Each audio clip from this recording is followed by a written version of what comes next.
It was a beautiful old bridge. But over the past few years, the city has moved away from this section of the river, and it has become less used. It was single lane, and one of the last bridges in the country that was made of wood, but still allowed vehicular traffic. There were weight limit warnings at both ends of the road that crossed it. There were warning signs on the entrance ramps restricting the right-of-way. Then came the worst storm the city had ever experienced. Upstream, 2 trees fell into the river. Other debris caught on them, creating a dam. It broke an hour later, sending a wall of water, trees, and other debris gushing downstream. Experts later said that the largest tree was embedded deep in the riverbed, just in front of the bridge, as if trying to save him. But the water broke through anyway, and everything was swept away. Later, the depression in the riverbed sometimes created mini whirlpools. The council put it on the agenda for its next finance meeting, but the bridge was never replaced. Closer to the new city center, there was a more modern one. Road closed signs were placed at every entrance, and overpasses at the edge, warning, "Danger! There is no bridge." That's all. "She's in the side room, Mr. Parsons," said the nurse who met me in the emergency room. "I'll show you around." I asked her how much worse my wife had gotten, but she was reluctant to answer. She referred me to a specialist, which is never a good sign. He was in his wife's room with a gloomy look, drew the curtain on the bed, and motioned for me to go out into the corridor with him. "I regret to report that your wife is rapidly weakening, Mr. Parsons. There was an hour or so left at most. We gave her something for the pain, but there's nothing more we can do. I'm so sorry." "Do you know what this is?" "Not yet. As you know, she arrived with nausea and vomiting. The dilated pupils suggested drugs or some kind of food poisoning, but we emptied her stomach, and there were no drugs or drugs in her system.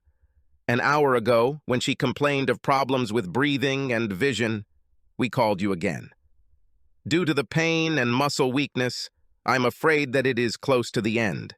A few more tests, and we might find out what it is, but we do not have the capacity of a city hospital, and test results take time in any case. Can she be transported to the city? No. The condition quickly deteriorates, and she is now too weak to move, but it wouldn't make any difference, here or in a more equipped hospital. I'm afraid she can't be saved. Better to leave her here in relative comfort than risk her dying in the ambulance. So what, after all, is killing her? I'm afraid we don't know. Food poisoning still seems most likely, although she says she only ate cheese salad today. You better prepare for the worst. It is very bad when I find out the cause of death only after the autopsy, but unfortunately, this is exactly the situation we have now. Is there anything more that can be done? Nothing. Sorry. Mr. Parsons, I know you have a lot of questions, and I'm happy to tell you everything we know, but not right now. Your wife has regained consciousness, perhaps briefly, and asks for a chance to talk to you. I returned to her room and pulled back the curtains on the bed. There was a chair next to Margot's bed. She sat up and was given an IV. She looked terrible. "Mrs. Parsons wants to talk to you, sir," the nurse said. "I'll leave you. Please click this button if you need anything." She hurried to the exit. "Is that you, Liam?" "Of course, my love. Sorry, I started to see poorly. I don't think I have long left." "Nonsense. You'll be back on your feet quickly." Her smile said, "We both know that's not true." "Sit down, my love," she wheezed. "They say confession is good for the soul.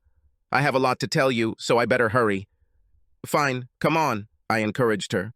"Liam, I'm so sorry, but I've been having an affair for the last 6 months. I know you will be angry, but I will not tell you the name of this person. If I do this, you might beat him up or something and end up in jail." "I understand." "You don't seem very worried." "Well, for example, you think that you are on the way to the end. It's better if I'll save it peace and let you take the weight off your heart." "Very good." She tried to take a deep breath but ended up coughing. "I first met him on one of my Thursday nights with Babs. We always went to the Castle Hotel for cocktails and a chat. He travels, works as a salesman, and stays there on Thursdays every other week. Castle. Is this the one right across the river from us? This is the same one. Although there is a long way around it, the old bridge is now gone. Margot continued. It all started so innocently. He invited us to dance. First me, then Babs. He was interesting and very funny. We started meeting with him every 2 weeks. But when it became clear that he was more interested in me, Babs stopped coming. She told Malcolm that she was still dating me, but she started going to the wine bar with girls from work. And of course, I told you I was dating Babs. I'm sorry, I never meant to hurt you, I just got carried away. She started crying. Come on, Margot. No tears. What is done is done. Water under the bridge. Well, in our case, across the bridge, we can get through this. You will bring it all out. Thank you, dear. It soon turned into dinner and dancing. Then we started going to his room to have sex. But it was just sex. I admit it was fun and exciting, but I've never loved anyone but you. Thank you. He always said that everything was fine at the hotel, but he complained that he missed home cooking. We often joked about what a good cook I was. Of course, he didn't know this, but I was still flattered by it. And recently you told me that you would be gone all Thursday evening. So, you invited him to dinner at our house to cook him something home-cooked? Yeah, pretty obvious, I guess. I cooked dinner for him and bought a bottle of red wine. He doesn't like beer, and as you know, I only drink gin and tonic. He stayed all night. The sex was okay, but we slept in the guest bedroom. We never did this in our bed. Never. And again last night? Yes and no. When you said you'd have to stay overnight again, I invited him to dinner. Then you called and said you were suddenly heading home. We panicked, and he drove back to the hotel. You arrived in an hour, and that's when I decided I'd had enough. I'll tell him it's over, although it looks like I won't need it now. Almost getting caught scared me and made me realize how much I love you. Understand. Do you feel better now that you confessed? Emotionally, yes. I just couldn't go to my grave without telling you the truth. But physically, the pain is getting stronger. She changed her position and winced. Then I'll ask the nurse to give me another painkiller. Just hang in there for now, my love. You said your thing and I listened. Now you need to listen and not worry. Fine. Margot started drooling and I wiped her mouth. She reached for a glass of water and I grabbed the glass before she knocked it over. Once she had taken a sip, I placed the glass back on the bedside table and began. I suppose I should start by saying that one Sunday morning I was at the newsstand. I was looking through gardening magazines when I heard your friend Babs. It's strange where the most harmless conversation can lead. Margot frowned. She looked embarrassed. Babs didn't see me, so she couldn't know what the effect was. Yes, we should meet and chat. It's been too long. Babs was talking on her cell phone. 5 years? I suppose that's how it should be. Of course, it's not as if you were often in our wilderness. When should you return?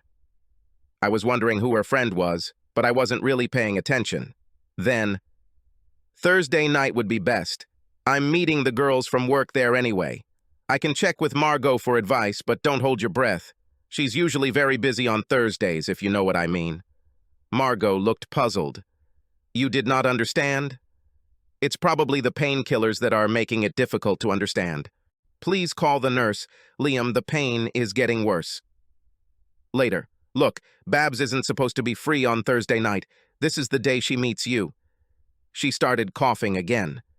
Everything became clear. On Thursday, I followed you to the hotel and had a couple of beers while watching you have dinner with your lover. She turned pale. She looked her age now. It was easy enough to figure out that it was Ed Donnelly, so trying to hide his name was unnecessary. I saw you go to his room together. You knew? Why did you let me confess? And why didn't you do anything? Because I wanted to listen to you. You differentiate between love and sex, and that's right. But you said it was just sex, and that's not true. Because it was more than that. It was humiliation and betrayal of the worst kind, Margot. As for why I didn't do anything, I did. She turned even paler. What? I took revenge on both of you. I often walk along the riverbank. When the levels dropped after that storm, I came across something unusual and brought it to the greenhouse. What was it? Wait. Next, I assumed that you preferred the comfort of your own home for your dirty business, so I came up with Thursday evening. Then I watched the house, so I know you spent the night in the guest room. What are you gonna do? Everything has already been done. The next day I checked the house. It's amazing what you can discover when you know what to look for. Black panties and matching stockings in dirty laundry. Not the ones you usually wear. But the best thing was a large jug, washed and left on the drying rack. We only used it for red wine, which led me to discovering an empty bottle at the bottom of the trash can. I'm sorry you had to find out like this. No need. I'm not a sufferer. It was the best fun I've had in years.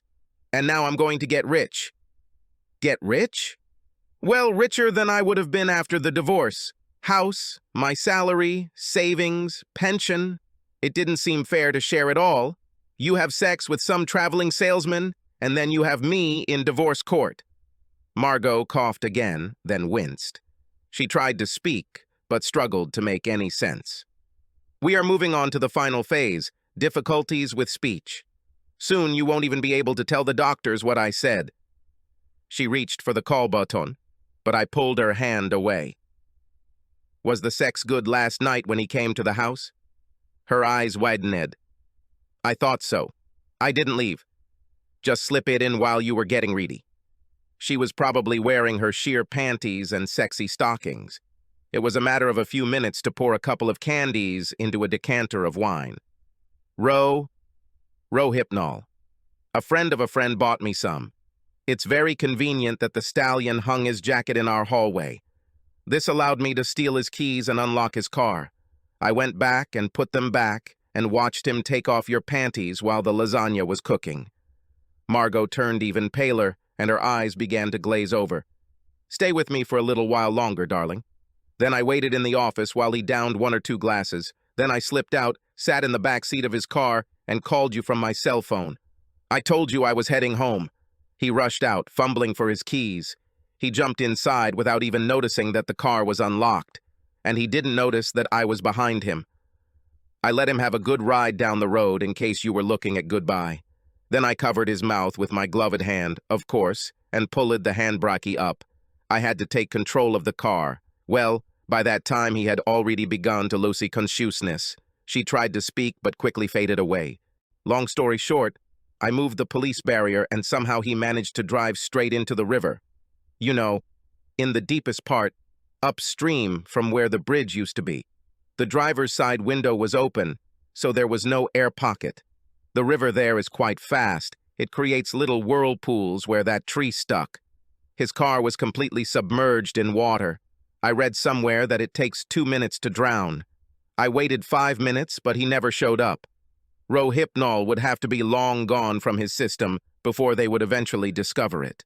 I checked that she was still conscious during the last part of my story. When I returned home, the decanter was washed and dried. Do you think I didn't notice the lasagna for 2 at the bottom of the trash can? Then tonight I made you a great cheese salad. This is where my find by the river came in handy. Water hemlock. No antidote is known. I'm told it tastes a little like parsley. They might suspect foul play, but I'll tell them you made the salad, that you went for a walk by the river. Who will argue? Then she panicked and began to convulse from the waist up. Increasing paralysis of the limbs. I read about it. In layman's terms, it's all over when it reaches the heart. But don't worry, I will stay with you until the bitter end. She coughed again, and that was her last cough. Subscribe to our channel so that your second chaff doesn't cheat on you, and go ahead and listen to the next story, because this story is nothing compared to the next one. If you're under 18, don't even think about listening to the next one.